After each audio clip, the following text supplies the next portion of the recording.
बुद्धि रहित नर पशु समाना, है प्रत्यक्ष बिन पुच्छ विषाना। जो गुरुदेव को इंसान समझते हैं उन जैसा बदकिस्मत कोई दूसरा नहीं है। ऐसे मनुष्यों में विवेक बुद्धि नहीं होती और वे जानवर के समान होते हैं।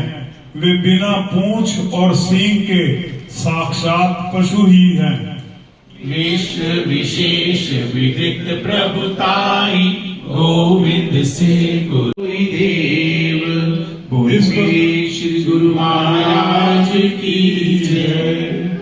इस प्रकार गुरुदेव की शरण में आकर निरंतर उनकी सेवा करनी चाहिए और गुरुदेव के समान तीनों भवनों में स्वर्ग, पृथ्वी और पाताल अन्य कोई भी देवता ना हो, ऐसा जानना चाहिए। जिन गुरु को मानुष कर जाने। वशिष्ठ जी महाराज कहते हैं, हे राम, ये तेरा और मेरा पहला जन्म नहीं है, ये 73वां त्रेता युग है। 73 दफा 72 दफा आप राम बने हो और 72 दफा मैं आपका गुरु वशिष्ठ बना हूं। ये सनातन पद्धति जो शुरू से चलती आ रही है और ये जो गुरु महिमा का पाठ है, ये भी एक ऐसा डॉक्यूमेंट है जो कि गुरु महाराज जी द्वारा अप्रूव्ड है।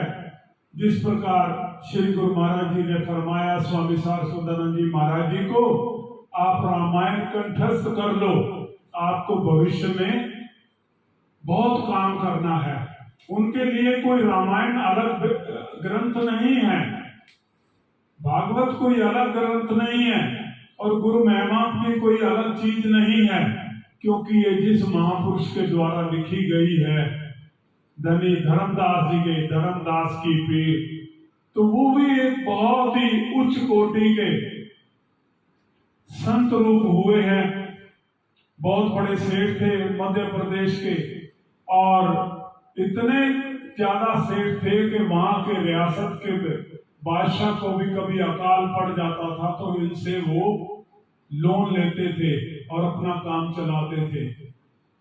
एक दफा ये संत महापुरुषों का लंगर भंडारा कर रहे थे तो इन्होंने देखा कि जो लंगर के लिए लकड़ियां जल रही थी उनमें दीमक लगी हुई थी और वो हजारों लाखों दीमक जलकर खाक हो गई। तो उनके मन में बड़ा पश्चाताप हुआ कि मेरी वजह से कहां तो मैं लंगर प्रसाद बना रहा था और कहां इतने जीवों का ये मैंने मृत्यु का कारण बना। तो उसी टाइम पर इनके मन में वैराग्य होगा और इन्होंने कहा, मन में सोचा कि जब तक मैं पूर्ण गुरु की शरण में नहीं डालूंगा तो मैं आराम से आगे का जीवन नहीं जी पाऊंगा, मन में ग्लानि रहेगी। तो इन्होंने बनारस जाकर कबीर जी को अपना गुरु बनाया। हालांकि ये हिंदी के बहुत बड़े विद्वान थे, जो कि 500 साल के बाद अब भारत सरकार ने इनको राष्ट्र कवि का भी उपाधि दी है। तो ऐसे जो गुरु महिमा है वो एक ऐसा पत्र है, ऐसा चीज है, ये एक प्रत्येक व्यक्ति के लिए ये इंडिविजुअली एनालाइज करने का एक पत्र है कि जो भी हम मार्ग पर चल रहे हैं, सत मिथ्या वस्तु पर कामे, सुगति कुगति मार्ग दर्शावे।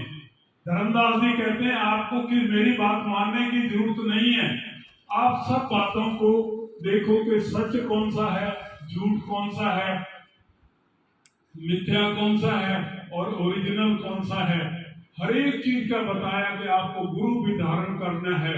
शुरू में ही बता दिया पहले पहले में, इनको दूरों से तय दीजिए निगम। और फिर कैसा गुरु होना चाहिए, निगम अगम रहस्य के ज्ञाता। जब गुरु को आपने पहचान कर ली, गुरु का आपने ध्यान कर लिया, धारण कर लिया, तो फिर उसके पश्चात उन्होंने ये नियमावली हमें ये एक ऐसे पत्र बनाकर दे दिया जिसके ऊपर चलकर हम अपने जीवन को जैसे बिटवीन दी लाइन जीवन चलता है, उस तरह हम अपने जीवन को चलाएं और उसका जो लाभ होगा वो अनेकों गुना होगा। और ये तो भगत जी ने जैसे बताया कि ये जो पाठ हम करते हैं, न जाने के इसमें लिखा हुआ है नाशे रोग अनेक क्लेश जीवन के, तो सब कुछ इसी में है।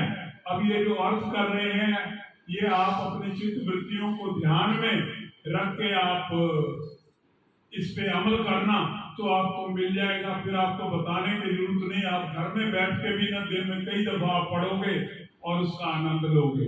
बोलो जयकारा, बोलिए श्री गुरु महाराज की जय, बोलो सांचे दरबार की जय, बोलो श्री निवासी भगवान की जय, बोलो श्री परमहंस दयाल जी महाराज